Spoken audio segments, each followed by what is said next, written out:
Hi, it's Christy again. It is the end of May. Tomorrow is the beginning of Memorial Day weekend.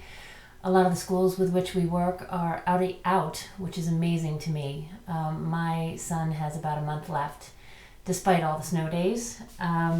We get out June 22nd. So the seniors are out. They're celebrating, which is great. The rest of them are hitting kind of the last few weeks of school. So it's an exciting time. One of the other things that's happening is that my son, who is still in his freshman year, is receiving all of this junk mail with pretty trees and lots of pictures of students and all of these invitations to come and visit, to come and apply. He's 15. And it amazes me how early these schools are starting. And so I wanted to talk to you about that a little bit. First of all, because it can be misleading, it can be confusing, and it can be a little overwhelming. So the first thing I want to talk about is where they get this information. How do these people know about my kid? How do they know that he's in high school? How do they know how to find him? Well, as you may have guessed, most of them use the personal information provided when your son or daughter takes the PSAT or an SAT or an ACT test. If they have opened a Naviance account or have explored the Common App at all of that personal information is available. Some of them go so far, I think, as to dig into school lists, but for the most part, it's an automated system that comes through the again, Naviance, the Common App, and the standardized testing. So the College Board and the ACT people allow them to have access to that. So that's how they find you. Do they know anything about your son or daughter with regard to their interests? Not really. You might find as you receive all of this environmentally unfriendly stuff that it really does not appeal necessarily to what you know about your son or daughter. You might be seeing invitations to come and visit schools focusing on business or education or nursing or computers. And those have nothing to do with what your son or daughter is interested in. It does not dive that deep. They are just blanketing the world with information. What does that mean? Does it mean that your son or daughter, if they get a letter from UPenn or Harvard or Michigan State, does that mean that they are more likely to get into that college? The short answer is no. Again, they don't really know much about your student. They may be able to filter by academic qualifications if your son or daughter scored extremely high on a state test. In Massachusetts, we have the MCAS, or on a PSAT. They may filter that way to appeal to the higher scoring students. But for the most part, they are just blanketing the world with junk mail. So you might wonder why, and whether or not you should take any, and whether your student should take any, reassurance that if they apply to that school, they're more likely to get in. Again, as I said, no. What it does provide you is some more information about that school. So if you are interested, you can begin that conversation proving demonstrated interest that we've talked about before. It's an opportunity to respond if you see a school that you like and say, thank you for your mailing. I am interested. What I noticed that does appeal to me is this, that sort of thing. So it's a good opening conversation for demonstrated interest.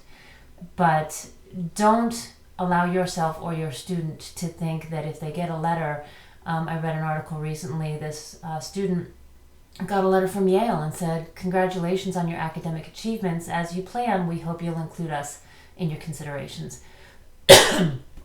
Pardon me. And that letter to me is a little bit more misleading, because the student was self-aware enough to know that she would not qualify academically for admission to Yale, and so she did not take that as proof that she would probably get in should she apply. So you might ask why. Why do colleges do this? Why do they put the environment through all the paper? Why do they put our students through this false sense of compliment or encouragement from the colleges? And the short practical answer is because they want their ranking to go up. It's kind of a convoluted relationship to draw, but in short, the Common App is partially to blame for this. The Common App makes it really easy to apply to college. If you know anything about the Common App, you know that basically you can just click a bunch of boxes. If the school accepts the basic common application, you pay another fee, of course, but you don't have to fill out anything more sometimes. So it's just as easy to apply to a dozen colleges as it used to be to apply to 6. So there are a lot more applications out there, making it easier. Now, colleges, because there are so many colleges out there, there are thousands of them in the United States alone, they want to appear as elite as possible. They want the percentage of applicants that they accept to be low. As we've mentioned before, Harvard gets over 40,000 applicants every year. They only accept 4%, I think. Some colleges are, I think my alma mater, Denison, is in the 30-something range now, which is a lot lower than it used to be. So they want that ranking to be higher, which means they want their acceptance percentage rate to be lower. In order for them to do that, they want as many students to apply as possible. In order to do that, they want you to feel this encouragement to apply from them. Some of it seems a little nefarious. I am certain that they don't necessarily mean it that way, but in the life of a fragile and a little frazzled high schooler, I'm not sure that it is the best way to handle the process from the college's perspective. That's my 2 cents as a mom. It's my 2 cents as an educator. I understand the need for that sort of ranking, and it's a competition, and I get it. But what it puts the kids through is not necessarily worth it, in my opinion. So that's the why. So moving forward, how do you handle it? What do you do? How do you position that or put those invitations and flattering letters in context? Well, having this kind of conversation with your student, I think, is really helpful. Again, my son, as we go through all of this, we use it as just the beginning of a conversation. Again, he's a freshman. We've got a long way to go. But with thousands of colleges out there, some of them are just doing this because they want you to know that they exist. Some of the best fit colleges for kids in the Northeast might be in Oregon or Oklahoma, places that our kids might not necessarily initially consider. The only way those colleges can get on the minds of students is to send information out this early.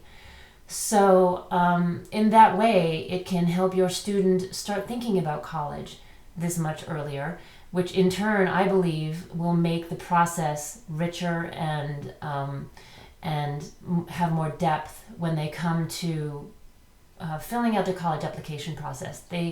Every class that they choose, every college visitation that they take, all of those things can provide a better experience over 4 years than trying to cram it all into 6 months junior year. So with that positioning and context and conversation with your kids, keep in mind the value that information brings. I wouldn't just dismiss it and recycle it. Please do recycle it when you're done with it. But read it. It might help you understand and your student understand what's out there, what sort of data the schools can provide for you. Things like student-teacher ratio, things like extracurricular activities, scholarships that are available, what kind of location they're in, It is amazing the kind of data you don't really think of as important until somebody offers it to you, and then you realize that it could be helpful for all of the schools you're looking at, and you can go back and dig deeper on the ones that you've already considered. So I hope that's helpful. I think it's really important to manage your students' expectations and your own. Take all of this flattering mail with a grain of salt. Use it for the resource that it is. Don't read too much into it. And understand that the colleges are not necessarily inviting you to apply or hinting that you might have a better chance of getting in should you apply. They're just doing what's right for them. So with the information they've provided you in that process, you can do what's right for you on this end. As always, we love to see your comments and questions and feedback. Please follow and subscribe to the channel so that you can see all of the videos as they come out. Also, you can find our podcasts at Endeavor Pod, and I look forward to talking to you again soon.